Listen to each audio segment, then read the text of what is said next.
श्री सुधांशु त्रिवेदी।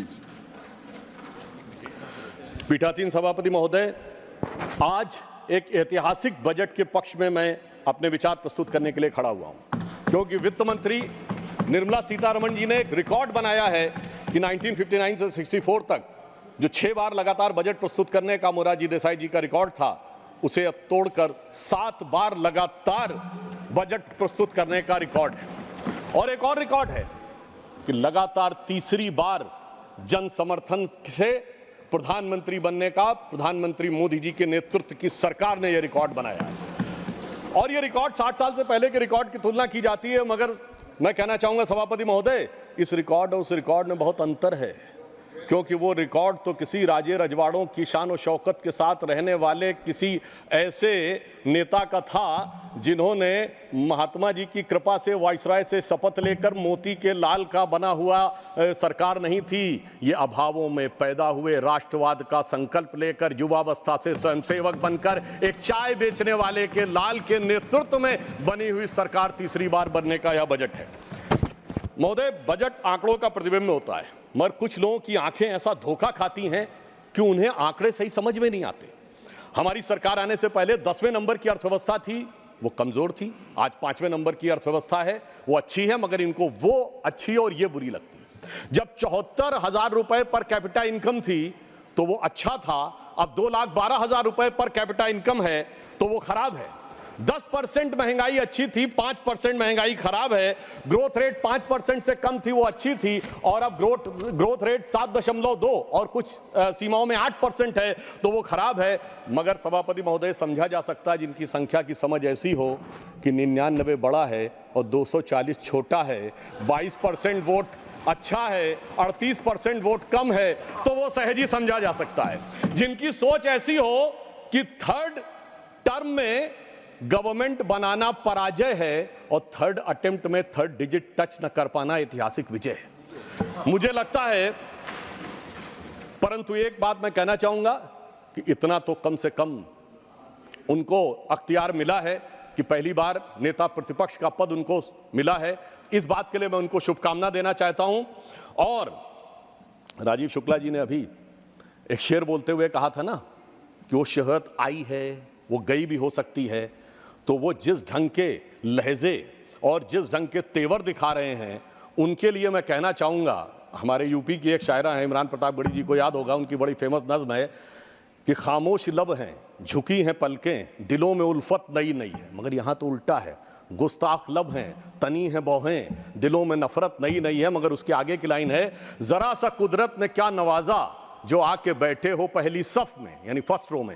जरा सा कुदरत ने क्या नवाजा जो आके बैठे हो पहली सफ में, अभी से उड़ने लगे हवा में, अभी तो शोहरत नई नई है। तो अब मैं कहना चाहूंगा कि उनको हवा से उतारकर धरातल का कुछ इतिहास बताना चाहता हूं। एक दौर था जब भारत में विकास की दर 1.25 से 2% रहा करती थी और कभी कभी शून्य के पास पहुंच जाया करती थी। आज भारत की विकास दर विश्व की समस्त अर्थव्यवस्थाओं में सबसे ऊपर 7% से ऊपर जाकर खड़ी हुई है।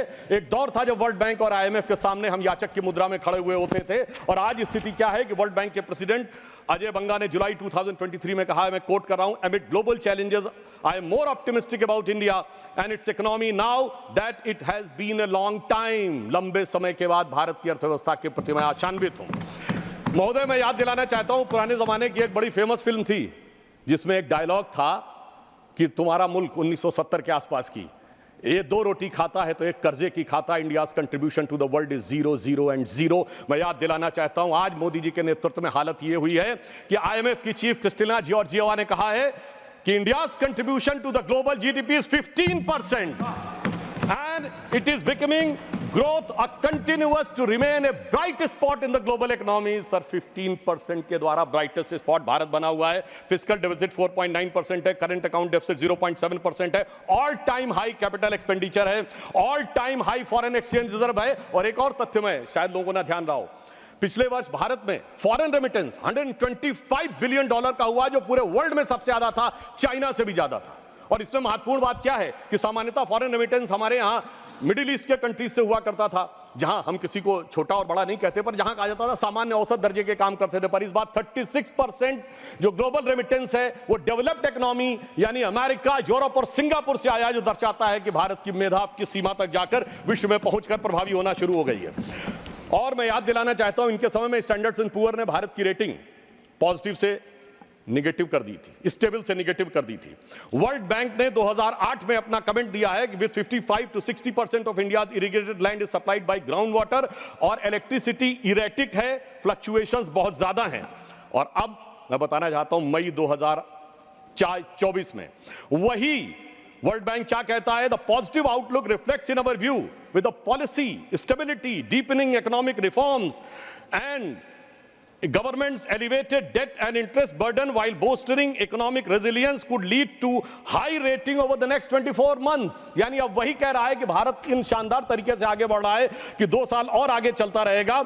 और 2018 में जो वर्ल्ड बैंक ने कहा था वो आज कह रहा है 2018 में, अब तक तो लगभग 100% हो गया है, कि 85% population has accessibility to electricity. और मैं अपने विरोधियों के लिए बताना चाहता हूं कि ब्लूमबर्ग ने अपने इकोनॉमिक्स में कहा है, अपने रिपोर्ट में, कि in the best case scenario India's economy will accelerate by the rate of 9% by the end of this decade and China will slow down to 3.5%, so that puts India on the course to overtake China by the beginning of the next decade। और उन्होंने कहा कि world's biggest economic growth driver India बन सकता है after 2029, और हमें पूर्ण विश्वास है कि मोदी जी के नेतृत्व में 2029 से हम पहले बन के दिखाएंगे। और उन्होंने यह भी कहा, in the most pessimistic scenario if India grows by 6.5% by 2037 India will be able to overtake China. मगर महोदय मैं ये बताना चाहता हूं, इन द पेसिमिस्टिक सिनेरियो, यानी अधिक निराशाजनक ढंग से भी सोचें तो 2036-37 में आगे हो जाएंगे।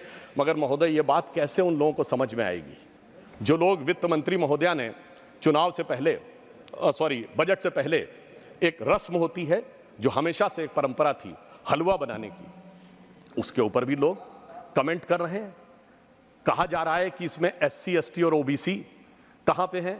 वैसे तो हमारे शायद वित्त राज्य मंत्री उन्हें दिखाई नहीं पड़े, मगर मैं पूछना चाहता हूं, ये वो लोग पूछ रहे हैं सभापति महोदय जो 60 साल से खाते रहे हलवा और जनता को खिलाते रहे बलुआ। मैं पूछना चाहता हूं महोदय OBC की बात करने वालों से कि 53 में काका कालेलकर कमेटी बनी, 55 में रिपोर्ट आई और 55 से 77 तक 22 साल OBC खाता रहा बलुआ और ये खाते रहे हलवा। 1980 में मंडल कमीशन की रिपोर्ट आई, इंदिरा जी और राजीव जी की सरकारें आई, 10 साल तक OBC खाता रहा बलुआ और ये खाते रहे हलवा। जिन्होंने 4-4 पीढ़ियों तक खाया है हलवा, वो आज हमसे आके पूछ रहे हैं, वो तो मोदी जी जब आए तो OBC कमीशन को संवैधानिक दर्जा मिला, अन्यथा मैं हलवा और बलुआ वालों से पूछना चाहता हूं, बताएं 2014 में इनकी कैबिनेट में कितने OBC मिनिस्टर थे? 3 के भी नाम अगर बता दें तो ये दर्शाता है, मगर दर्शाने में कोई बहुत बड़ी समस्या भी नहीं है। आपको ध्यान हो, उनके लिए ये बजट एक चक्रव्यूह की तरह हो गया है। वो कहते हैं चक्रव्यूह और पद्मव्यूह समान है। पद्म मतलब लोटस यानी कमल, मगर महोदय मैं आपको बता देना चाहता हूं, आपके माध्यम से पूरे देश को बता देना चाहता हूं, उनकी ज्ञान के ऊपर महोदय पद्मव्यूह चक्रव्यूह अलग है।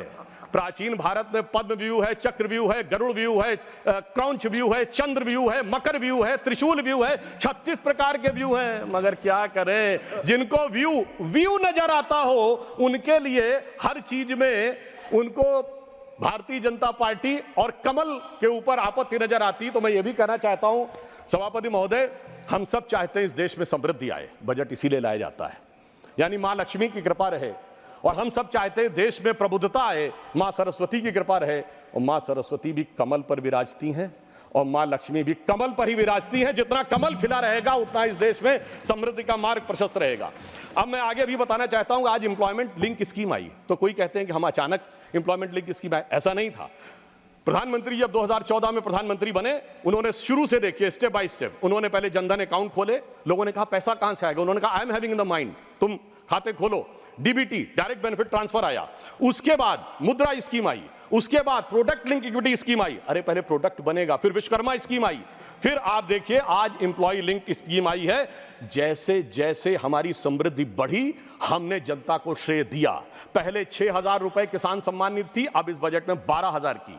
पहले 10 लाख रुपए तक की मुद्रा योजना थी, अब 20 लाख की। और महोदय, इनका हथियार है भ्रम और भय, हमारा है विकास और विश्वास। मैं याद दिलाना चाहता हूं कि इन लोगों ने मात्र 1.5 साल पहले इस बात का प्रबल प्रचार किया था कि एसबीआई बर्बाद हो गया, एलआईसी बर्बाद हो गया, एचएएल बर्बाद हो गया। तो मैं आपके माध्यम से सदन के संज्ञान में लाना चाहता हूं कि एलआईसी ने पिछले क्वार्टर में 17,000 करोड़ रुपए का प्रॉफिट दर्ज किया है, जो एलआईसी का ऑल टाइम हाई है। स्टेट बैंक ऑफ इंडिया ने पिछले क्वार्टर में 21,000 करोड़ का प्रॉफिट दर्ज किया है, जो प्राइवेट और गवर्नमेंट मिलाकर सबसे ज्यादा है। एसबीआई का ऑल टाइम हाई नहीं है, इवन रिलायंस से भी ज्यादा है। और एचएएल ने 2023-24 में 29,810 करोड़ रुपए का रेवेन्यू प्राप्त किया है और 80,000 करोड़ रुपए के उसके ऑर्डर्स पाइपलाइन में है, जो ऑल टाइम हाई है। यह मैं केवल इसलिए बताना चाहता हूं कि सदैव मैंने सुना है सभापति महोदय कि भारत की कंपनियां पब्लिक सेक्टर की हो या प्राइवेट सेक्टर की हो, उनके बारे में दुष्प्रचार होता है। मैंने आज तक किसी विदेशी कंपनी के बारे में दुष्प्रचार होते नहीं देखा। मैं उसके बारे में विस्तार से नहीं जाना चाहता, उनके लोगों की कैसे कैसे मदद की जाती है, परंतु मैं इतना जरूर कह देना चाहता हूं, आज ये नजारा इतना बदला है कि आप सोचिए कि हम 5वीं बड़ी अर्थव्यवस्था जिस ब्रिटेन को ओवरटेक करके बने हैं, आज ब्रिटेन में इच्छा ज्यादा है कि भारत से फ्री ट्रेड एग्रीमेंट हो। हम लोगों के बचपन में सभापति महोदय ये कल्पना नहीं की जा सकती थी कि ब्रिटेन की इच्छा ज्यादा होगी, वहां इस बात के लालसा अधिक है कि भारत का वो हो। परंतु मैं एक और बात कहना चाहता हूं, हमारे विरोधी कहते हैं कि डॉलर के प्रति कीमत कम हो गई। मुझे लगता पता नहीं वो किस जमाने में जी रहे हैं। वो दिन गए जब डॉलर वर्ल्ड की हार्ड करेंसी हुआ करता था। मैं कोट करना चाहता हूं, अब धीरे धीरे वो स्तर डॉलर का हट रहा है। इसी वर्ष मई 7 को आईएमएफ की फर्स्ट डिप्टी मैनेजिंग डायरेक्टर ने कहा है, उनका लंबा स्टेटमेंट नहीं, अंतिम का वाक्य बताना चाहता हूं, in sum the international monetary and the reserve system continues to evolve. The patterns we highlighted earlier were gradual movement away from the dollar dominance and rising role of the non-traditional currencies of the small, open and well-managed economy. और आगे मैं कहना चाहूंगा, enabled by new digital trading technologies remain intact. तो digital economy जिन देशों की मजबूत है वो अब इंटैक्ट है। और आज स्थिति यह है कि सबसे बड़ा हमारा जो फॉरेन एक्सचेंज का रेवेन्यू आता है पेट्रोल में, वो हम मुख्यतः रुपये और रूबल में प्ले कर रहे हैं। 18 देशों के साथ अब रुपए में ट्रेड की बात फाइनलाइजेशन स्टेज में है और नेपाल भूटान से तो हो भी रहा है। तो मैं कहना चाहूंगा, हमारे लखनऊ में महोदय कहावत होती, अमा मियाँ वो दिन लद गए जब उस्ताद लल्लू का फाख्ते उड़ाया करते थे। तो मैं कहना चाहता हूं, अमा मियाँ वो दिन लद गए जब रुपया डॉलर की लैला हुआ करता था कि एक उनके सर के पीठ पे बेत पड़ता था तो निशान यहां बन जाते थे। अब मोदी जी के नेतृत्व में रुपया एक नए प्रभाव के साथ आगे उभरता हुआ नजर आ रहा है। एक आरोप बजट के दौरान उन लोगों ने लगाने का प्रयास किया प्रोडक्ट एम्प्लॉयमेंट लिंक्ड स्कीम के ऊपर कि जैसे कोई हमने उनकी नकल करने का प्रयास किया है। महोदय, मैं आपसे कहना चाहूँगा, अर्थव्यवस्था के मामले में 40 साल रूस की नकल और 20 साल अमेरिका की नकल करके जो भारत की अर्थव्यवस्था को चलाते रहे, वो अगर आज ये बताने का प्रयास करें कि नकल किसने करने का प्रयास किया, और मैं एक फैक्ट लोगों के सामने रखना चाहता हूँ, अगर कोई इनकी नकल करना चाहे तो कितनी भयानक स्थिति उत्पन्न हो जाएगी। महोदय, इस बजट में रेवेन्यू रिसीप्ट भारत सरकार की कितनी है? 26,80,000 करोड़। 4.9% के डेफिसिट के साथ भारत का जो कुल राजस्व है, कुल आमदनी 27 लाख करोड़ से कम है। और ये कहते थे हर परिवार को 1 लाख दे देंगे। 140 करोड़ की आबादी है, 4.5 लोग पर पर्सन है। 140 करोड़ को 4.5 से डिवाइड करिए, 31 करोड़ परिवार आते हैं। आप सबको 1-1 लाख करोड़ दे देंगे। 27 लाख करोड़ की कुल आमदनी और कहते हैं 31 लाख करोड़ दे देंगे। यह दर्शाता है कि यह हकीकत और किस प्रकार का भ्रम और भय फैलाने का प्रयास करते हैं। और इसीलिए मैं कहना चाहता हूं, ये कहते थे ना खटाखट 8,500 देंगे। मैं कहना चाहता हूं, जहां सत्ता में आए हो दीजिए ना, कौन रोक रहा है? आप राज्यों में भी सत्ता में हैं, चलिए राज्यों के पास पैसा कम है तो 6,500 ही दे दीजिए। मैं याद दिलाना चाहता हूं महोदय, जब हम विपक्ष में थे, मध्य प्रदेश में हमने लाडली बहना योजना तो अभी लागू की, लाडली लक्ष्मी योजना लागू करके दिखाई थी विपक्ष में रहते हुए। हमने गुजरात में 10% विकास दर और कृषि विकास दर करके दिखाई थी। हमने कर्नाटक में 0% rate of interest, financial liability की बात कर रहा हूं, फर्स्ट ईयर में किसानों के एग्रीकल्चर लोन पे करके दिखाया था। इसलिए ये करने में नहीं, किसी भी प्रकार का हल्ला मचाने में अधिक रुचि रखते हैं। और मैं इस बजट की एक और प्रशंसा करना चाहूंगा कि भारत की पहचान और सांस्कृतिक विषय को किस प्रकार से आगे बढ़ाना चाहिए, इसके लिए नालंदा, बोधगया और उड़ीसा के लिए जिस प्रकार के धन का आवंटन किया गया है वो बहुत प्रशंसनीय है। हाँ, ये जरूर कहना चाहूंगा, अभी हमारे मित्र इमरान प्रतापगढ़ी जी बोल रहे थे तो मैं कहना चाहता हूं, हम तो भारत की पहचान उठाना चाहते हैं, मगर इन लोगों के अरमान हमेशा पहचान छुपाने वालों के साथ ही क्यों लुके रहते हैं। ये जिस पहचान की बात कर रहे हैं, तो मैं कहना चाहता हूं महोदय, आज विपक्ष कहता है कि इस देश में हर एक व्यक्ति के जाति की पहचान होनी चाहिए और जाति का सर्टिफिकेट हाथ में होना चाहिए। उससे कह दिया जाए कि यदि सर्टिफिकेट जो आपका ऑलरेडी इशूड है वो दिखा दो तो पहचान को खतरा उत्पन्न हो जाना चाहिए। इसलिए मैं कहना चाहता हूं, इनके जानते हैं पहचान छुपाने वालों से अरमान कहां से जुड़े हैं। ये कहते हैं डबल ए का मतलब आप लोग समझ रहे होंगे। तो मैं कहना चाहता हूं सभापति महोदय, मैं इनसे पूछना चाहता हूं, ये स्मॉल ए से कैपिटल ए कब बने थे? डबल ए आप ही के दौरे हुकूमत में बने थे, मगर इनका कैपिटल अब डबल ए से भी बड़ा हो गया, CAA। वहां भी पहचान छुपाने वालों के साथ थे और आज भी पहचान छुपाने वालों के साथ हैं। इसलिए इनकी फितरत किसी भी प्रकार से बदलती नहीं है। मैं एक और फैक्ट बताना चाहता हूं कि कारपोरेट टैक्स को 40% से 35% किया गया है, तो कहते हैं कंपनियों को फायदा दिया जा रहा है। मैं बताना चाहता हूं, आज वैश्विक व्यवस्था का जमाना है, चाइना से मैन्युफैक्चरिंग कंपनीज हट रही हैं। यूरोपियन यूनियन ने चाइनीज इलेक्ट्रिक कारों के ऊपर 38% ड्यूटी बढ़ा दी है, तो एक मौका है भारत के पास। तो मैं इनसे पूछना चाहता हूं, चाइना में कारपोरेट टैक्स कितना? 25%, इंडोनेशिया में 22%, साउथ अफ्रीका में 27%। अगर आप कह रहे हैं 40% रहना चाहिए, तो मैं विनम्रता से और चुनौती से पूछना चाहता हूं, किसकी मदद करना चाहते हैं आप? किन देशों की कंपनियों की मदद करना चाहते हैं? यह बात आज देश के सामने बहुत साफ रुक कर सामने आ रही है। और मैं यह भी कहना चाहता हूं, जिनको लगता है कि टैक्स स्ट्रक्चर को चेंज किया गया है, तो टैक्स स्ट्रक्चर का स्टैंडर्डाइजेशन किया गया है। लॉन्ग टर्म कैपिटल गेन हमारे सारे एसेट पे, जमीन हो, शेयर हो या सोना हो, सब पे 12.5% किया गया है। और जिनको लगता है कि कुछ सीटें कम हो गई हैं तो उनका हौसला बढ़ गया है, तो सावन का महीना है, जैसा कि इमरान भाई कह रहे थे, तो मैं सावन के महीने पे भी कहना चाहता हूं, कुछ दीपों के बुझ जाने से आंगन नहीं मरा करता है, कुछ पानी के बह जाने से सावन नहीं मरा करता है। अब मैं ये भी बताना चाहता हूं महोदय, जिस महंगाई की बात ये करने का प्रयास कर रहे हैं, आज ये कहते हैं बेरोजगारी की बात, तो EPFO सबसे ऑथेंटिक डाटा होता है, एम्प्लॉय प्रोविडेंट फंड। तो हमारी इस बजट में व्यवस्था की गई है कि सरकार शुरुआत में एम्प्लॉयज प्रोविडेंट फंड में भी कंट्रीब्यूशन देगी। और फिर मैं कहना चाहता हूं लेमेंस रूप में, अगर कोई भी चीज का रोजगार सृजन नहीं हो रहा, तो 37 किलोमीटर पर डे सड़क बन रही है, 12 किलोमीटर पर डे रेलवे का इलेक्ट्रिफिकेशन हो रहा है, सबसे ऊपर 4 करोड़ प्रधानमंत्री आवास बन गए, 74 एयरपोर्ट बन गए, चिनाब में सबसे ऊंचा पुल बन गया, कोलकाता में नदी के नीचे मेट्रो बन गई है। बना कौन रहा है? सबसे बड़ा मोबाइल मैन्युफैक्चरर बन गया भारत। ये बना कौन रहा है? आसमान से जिन्नात नहीं आ रहे महोदय, कोई ना कोई बना रहा है। इसलिए आंकड़ों में देख लें या हकीकत में देख लें, बात बिल्कुल साफ हो जाती है। और जो अभी उन्होंने दूध दही की बात कही थी, तो मैं एक बात बता देना चाहता हूं महोदय, 2004 में जाके देख लीजिए, फुल क्रीम दूध 18 रुपए का था, जब हमारी सरकार आई तो 40 रुपए का था। कितना बढ़ा? 120%। और आज कितना है? 65 रुपए का। कितना बढ़ा? 60%। तो जब तुलना की जानी चाहिए तो ईमानदारी से तुलना की जानी चाहिए। और राज्यों को देने की बात पे मैं कहना चाहता हूं, हमारी सरकार ने ईमानदारी से दिया है। डिफेंस कॉरिडोर बनाने की बात आई, सबसे बड़ा जो डिफेंस एस्टेब्लिशमेंट जो अंतर हुआ है हमारी सरकार आने के बाद, 2 डिफेंस कॉरिडोर हुए, एक उत्तर भारत में, एक दक्षिण भारत में। उत्तर भारत का मेरा उत्तर प्रदेश को और दक्षिण भारत तमिलनाडु को।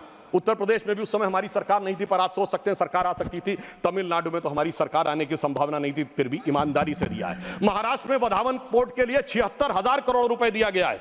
आज मैं बताना चाहता हूं, 500 बड़ी कंपनियां जो आएंगी, तो उत्तर भारत में NCR का क्षेत्र उससे सबसे ज्यादा लाभान्वित होगा। तो दिल्ली के आसपास के राज्य, हरियाणा हो, उत्तर प्रदेश हो, राजस्थान, उनको सबसे ज्यादा लाभ मिलने की संभावना है। आईफोन बनाने की फैक्ट्री तमिलनाडु और कर्नाटक में लगाई गई है, जिससे इस बात का पता चलता है। मगर एक बात मैं और कहना चाहता हूं महोदय, ये कहते हैं बिहार को बहुत दिया गया और वहां कहते हैं बिहार को कुछ नहीं दिया गया।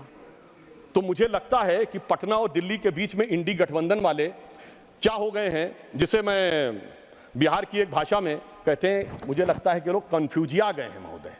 ये इतना कंफ्यूजिया गए हैं कि जिसे आदरणीय लालू प्रसाद यादव जी का एक बड़ा फेमस डायलॉग था, जो उन्हीं की शैली में था कि बहुत पॉलिटिक्स है। मुझे लगता महोदय बहुत पॉलिटिक्स है, इसलिए दिल्ली सही बोल रहा कि पटना सही बोल रहा, पटना सही बोल रहा दिल्ली सही बोल रहा, ये समझ से परे है। ये दर्शाता है कि कुल मिलाकर इनके मन में मोदी विरोध की पॉलिटिक्स में इतने कंफ्यूज हो गए हैं कि इनके जो फ्यूज जो हैं उड़ने शुरू हो गए हैं। अब मैं ये भी बताना चाहता हूं,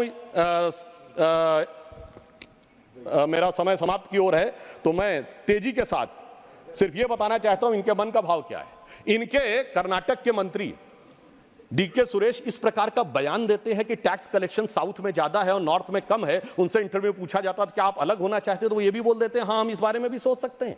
इस प्रकार की विघटनकारी सोच। और अभी किसानों की बात कर रहे थे, 1200 किसानों ने आत्महत्या की है कर्नाटक में, और इसके बाद वहां के उप मुख्यमंत्री कहते हैं कि यह तो निजी कारणों से हुई है। यह संवेदनशीलता है किसानों के प्रति। और मैं कहना चाहूंगा कि महंगाई को लेकर जो बात कहते हैं, तो सिर्फ संक्षेप में, आज तक के इतिहास में सबसे अधिक महंगाई वाले जो वर्ष हैं और सबसे कम महंगाई वाले जो वर्ष हैं, सबसे अधिक महंगाई वाले वर्ष 1974, 91, 98, 81, 2010, 1983, 92, 80, 2009 और 1994 सब के सब आपके हैं। 76 में निगेटिव हो गई थी ग्रोथ रेट, वो एक अलग कहानी थी। अब आप आइए, लोएस्ट इन्फ्लेशन वाले रेट कौन से हैं? केवल एक कांग्रेस के दौर का है 76 जो इमरजेंसी का दौर था। इसके अलावा 78, 2017, 2019, 2014, 2001, 2008, 2018, 2000 और 2005, यानी कि जिन्होंने सदैव महंगाई में झोंके रखा, उसके बाद भी महोदय मैं अंत में कहना चाहूंगे, उसके बाद इनकी तलखी देखिए, इनकी बदजुबानी देखिए। तो इन्होंने हिसाब किताब की बात कही थी, तो मैं सिर्फ ये कहना चाहूंगा अंत में इनके लिए कि लहजे में बदजुबानी और चेहरे पे नकाब लिए फिरते हैं। लहजे में बदजुबानी, चेहरे पे नकाब लिए फिरते हैं। जिनके खुद के बही खाते बेहिसाब बिगड़े हैं, वही हमसे सारा हिसाब लिए फिरते हैं। धन्यवाद, धन्यवाद, बहुत बहुत धन्यवाद।